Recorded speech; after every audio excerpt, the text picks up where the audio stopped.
What's going on, everybody? Welcome back. This is the 6th episode of Dopeless Nation. Let's go. Yeah. Okay. Welcome. I'm really glad you're here. We're doing it again. We had a lot of fun last week.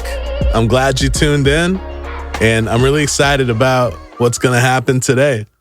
So earlier, I put out a post on Facebook on our Dopeless Nation Facebook page asking, what should today's topic be about? Or what should we discuss on episode 6 of this podcast? And I got a lot of cool responses.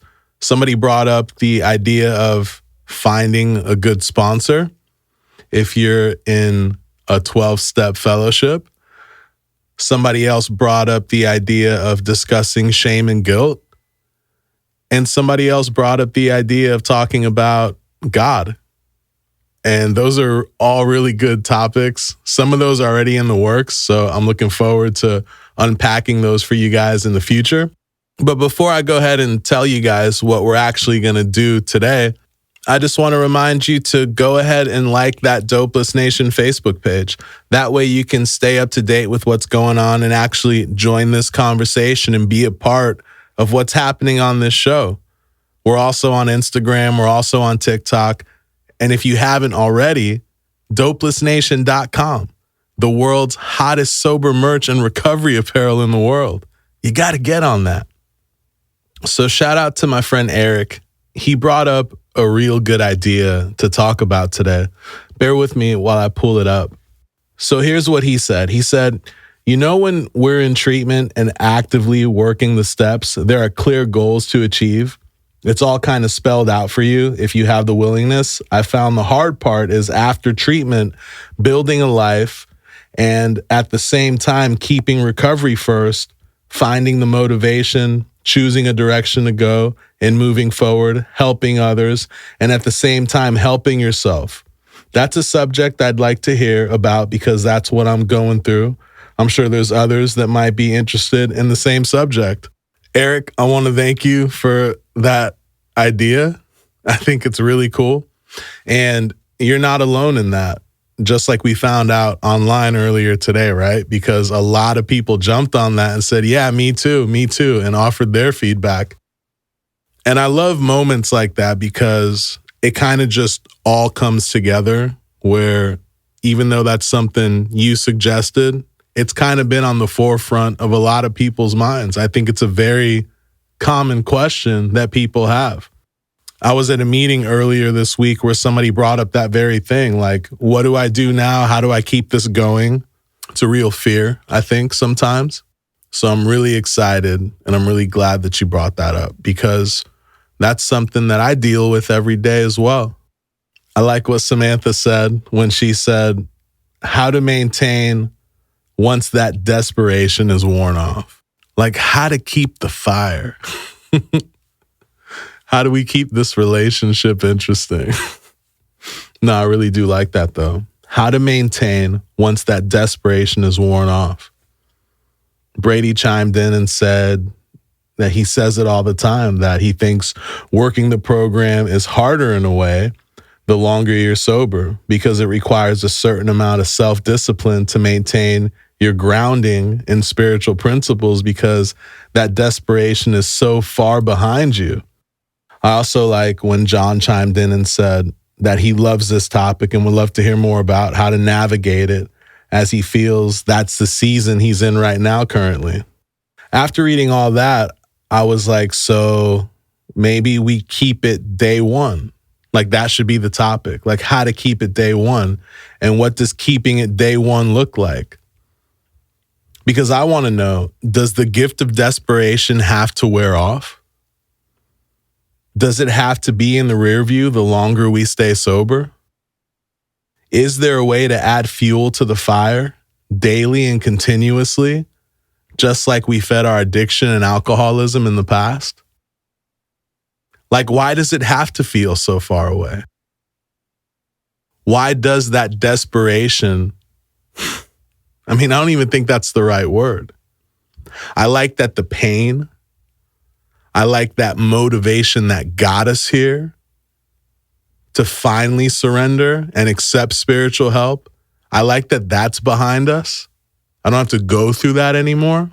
But I don't think that the desperation has to go away. I mean, should it? Think about that for a second. If today, right now in this moment, it appears that I have recovered from a hopeless situation of mind, body, and spirit, you would think that I would want to do anything and everything to keep that.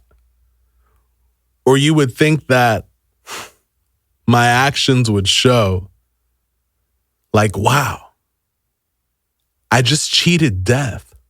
Like, I'm not supposed to be here right now. But they're right. We do forget.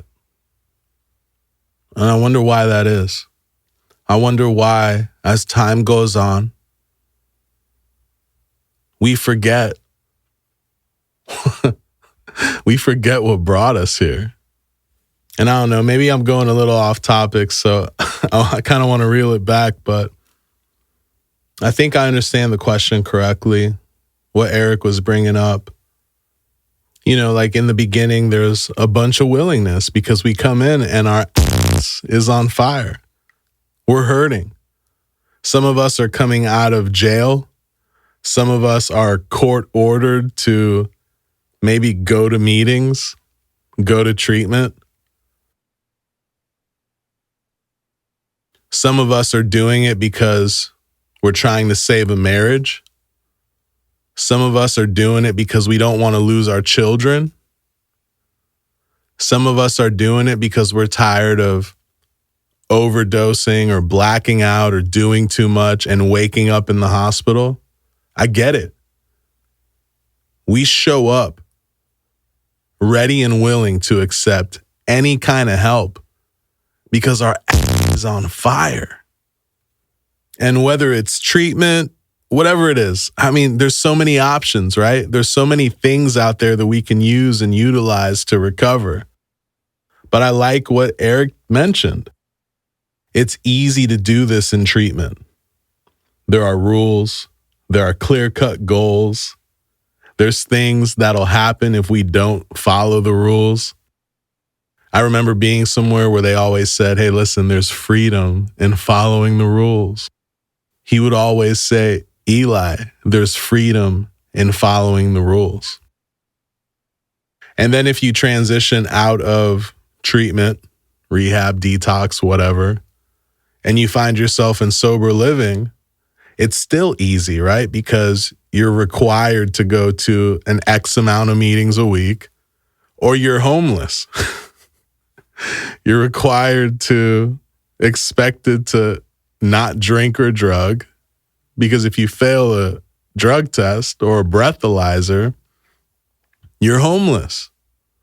So yeah, I get that early on in the beginning, it's really easy to stay sober. If I don't, bad things are going to happen. Why does the effort that I put in for my sobriety have to decrease as I slowly regain my life back? Mind you, the life I'm getting back is given to me, gifted to me, because of the effort put in to stay sober. Some people call it the promises. I'm putting in work. I'm seeing results. The results I'm seeing are amazing. So why would I let up on that? These built-in forgetters. I got to keep it day one. I forget, or I forgot the pain. I forgot how bad my ass is burning. And I'm not talking Taco Bell. I forgot the pain walking in. A hopeless wreck. Completely destroyed by alcohol and drugs. So what do? How do we keep it day one? It's a good question. And I got to be honest, I don't think you're going to like the answer, because a lot of what's been asked tonight, it's really been rhetorical. We know the answer. To the gentleman that brought up this topic, you know the answer. And to the individual that responded and said, what happens when that gift of desperation wears off? You know the answer too. I'm going to tell everybody right now, and you're not going to like it. Or maybe you will, because you already know. Maybe you chose to forget. That's a hint right there. That's a clue.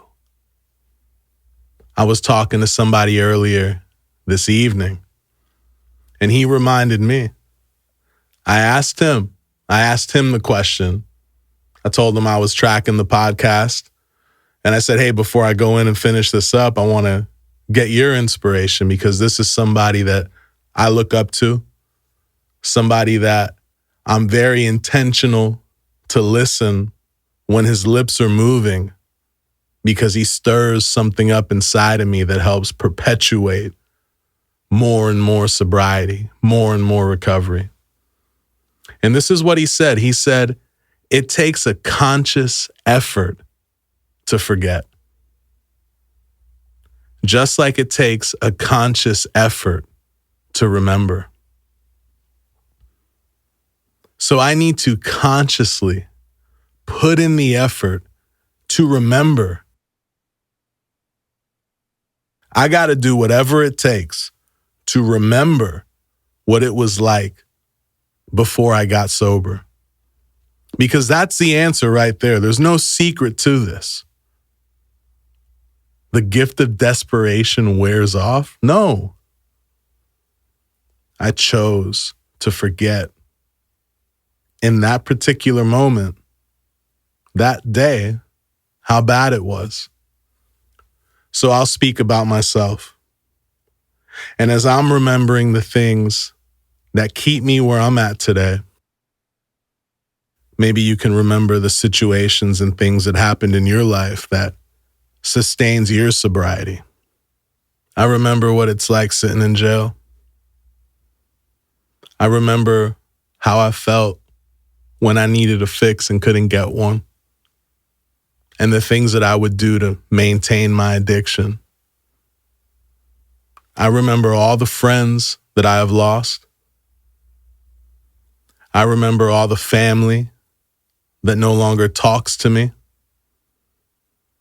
I remember that I'm here and my son is hundreds of miles away, and I haven't seen him in such a long time. Haven't had an opportunity to look him in the eyes face to face and tell him that I love him, because I chose drugs over him. I remember blowing my veins out because I couldn't keep my hands still, looking for one. I remember what I looked like and what I felt like, all the weight I had lost when I was ripping and running. What do you remember? Do you remember when you couldn't see your kids? Do you remember being in handcuffs? Do you remember what it was like being a slave to a drink, being a slave to a drug? Or did you choose to forget? Do you remember all the things you swore you wouldn't do? All those yets that turned into reality? Well, I only eat pills. I haven't snorted them yet. And then you start snorting them. Well, that's all I'm going to do. I don't shoot up yet. Well, I haven't walked the streets late at night looking for somebody to give me money and being in a position to be willing to do anything that they say so I can get that money yet. I haven't overdosed yet. You remember all those things? Do you remember those times? Or has life gotten so good? God has given you so much because of the effort that you've put into your sobriety, the work that you've done, the effort in working with others to maintain this gift, that you've lost sight of all those things? Because here's the answer. Remember. Don't forget. I haven't forgotten. So this guy I look up to, he also said this. He reminded me of what they say when people go up the road, they get locked up. Doesn't matter if they've been sentenced to a year in prison, 10 years in prison. They always say this. You only do 2 days, the day you go in and the day you get out. And then he went on to say that, man, it's so good. He said, in regards to his sobriety, he said, man, I only got 2 days. The day I got sober and today. You know how powerful that is? So let's run it back. Does the gift of desperation wear off? Or am I choosing not to keep it day one? Because if I keep it day one, I should always be on fire for recovery. I should always be in a state of gratitude because I can't forget. This man said it takes a conscious effort to forget, just like it takes a conscious effort to remember. So I guess keeping it day one looks like always remembering. And what does always remembering look like? What does the action of always remembering look like? I think it looks like a lot of things. I think it looks a lot like the things we did in the beginning to get to where we're at today. And so my question to you is, are you still doing those things? I remember a couple episodes back, I posed the question that my sponsor asks all the time. He says, what are you doing today that you shouldn't be doing? And what are you not doing today that you should be doing? And in regards to what we're talking about right now, I guess what I'm not doing is remembering. Oh yeah, but Eli, good point. But you don't know. Like I'm tired of going to meetings all the time. Why do I got to go to so many meetings? Oh, I'm tired of these worksheets they give me in treatment. Oh, I'm tired of the dude that snores next to me in sober living. Why do I got to have a roommate? Like blah, blah, blah. Yo, did you forget? Did you forget how bad it was before you got here? Because life is good right now compared to whatever you had going on before you got to today. Look at everything that God's given you. So you mean to tell me that the effort put in to get to where you're at right now, because now you got all these gifts, right? Because one of the cool things about recovery is that you get your life back. So you mean to tell me that as you get your life back, the quote unquote shiny things, whatever that is for you in your life, a girl, a job, a car, vacation, money, things, bullshit. You mean to tell me as those things come back to your life, that you just turn your back on recovery and choose to forget? Look, I know this is a little tough, and I'm not calling anybody out. This is just a gentle reminder to remember. Keep it day one.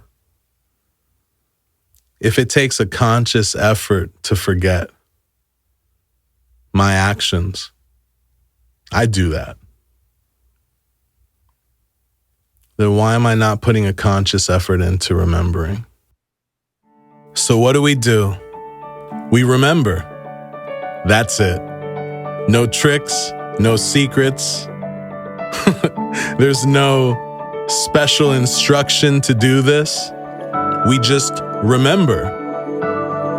And so I remember what I did when I first got back to sobriety. It looked like me taking a lot of suggestions.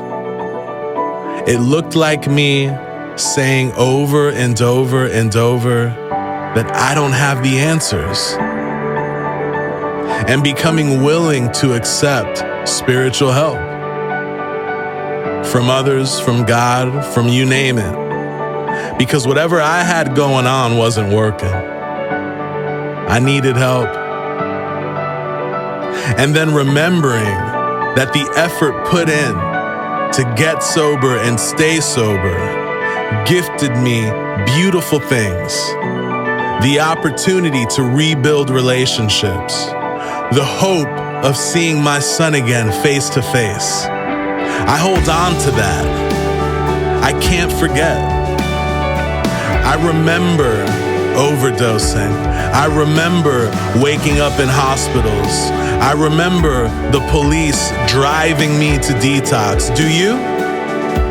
I don't know what your remember looks like, but do you remember? Because you can right now. Stop right now and remember where you were the day you got sober. Did you forget? I know you didn't. So all you gotta do is remember. And thank God for the sobriety you have today. And thank God that you haven't picked up a drink or a drug today. Remember. Because the day you start letting up, the day you start putting your foot off the gas and easing up, is when life becomes a little hairy. And the last time I checked, I remember reading somewhere that we do not regret the past or wish to shut the door on it. There it is.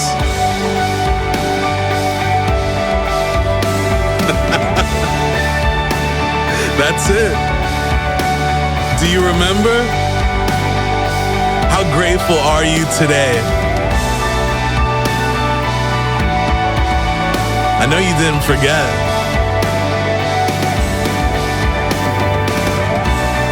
We are finally free.